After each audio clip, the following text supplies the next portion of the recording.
For 4 years, I managed the evening MBA program, which is a great program.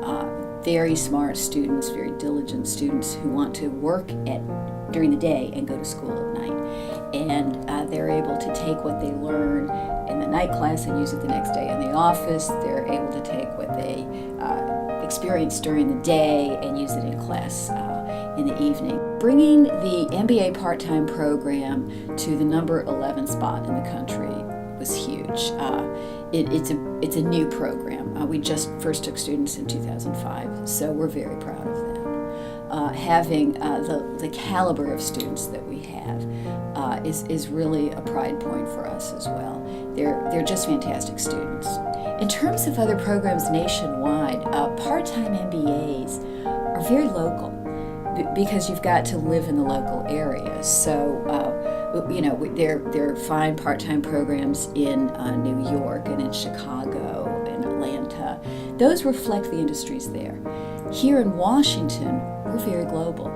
We're very full of people who care about different things. They might care about national security or defense or some cause-related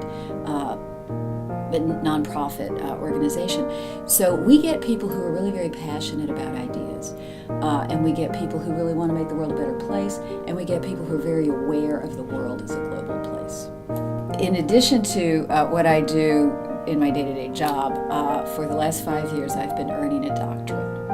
And here at Georgetown, there's a program called Liberal Studies where you can get a doctorate part-time. So for the last 5 years, but especially the last couple of years, my day has consisted of getting up at 5 in the morning and doing my studies, my researches, and my area was history. I just love history, and I've always loved history from when I was a teenager or even a small child.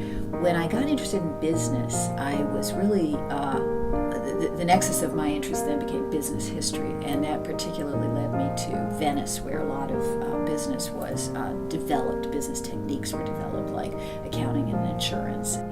So I would get up in the morning and just do history work for 3 hours, and then I would come in and do work.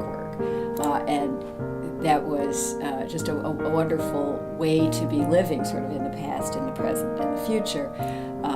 At the same time, of course, I met my husband, and we got married last year. So I had my comprehensive exams a month before the wedding, and then about a month before our first-year anniversary, I earned my doctorate. When I was approaching my 50th birthday, I decided I needed to do something emphatic. So I decided I would mark my 50th year by running a marathon.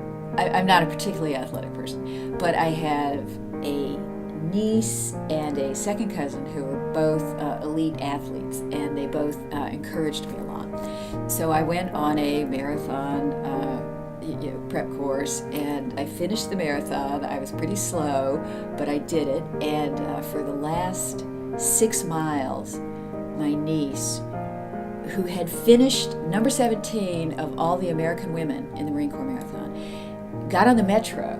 She went to find me. She knew where I would be. She found me, and she ran the last 6 miles again, just kind of backwards, going, "Go ahead, Betsy, you can do it, you can do it." My biggest goals for the next 10 years are to keep learning, to keep teaching in the different ways that I'm able to do that, and to do that in conjunction with my husband. He is a lifelong professor himself, and we really it's fun to bounce off each other's ideas. Continuing to work, continuing to be active, continuing to learn, those are my goals.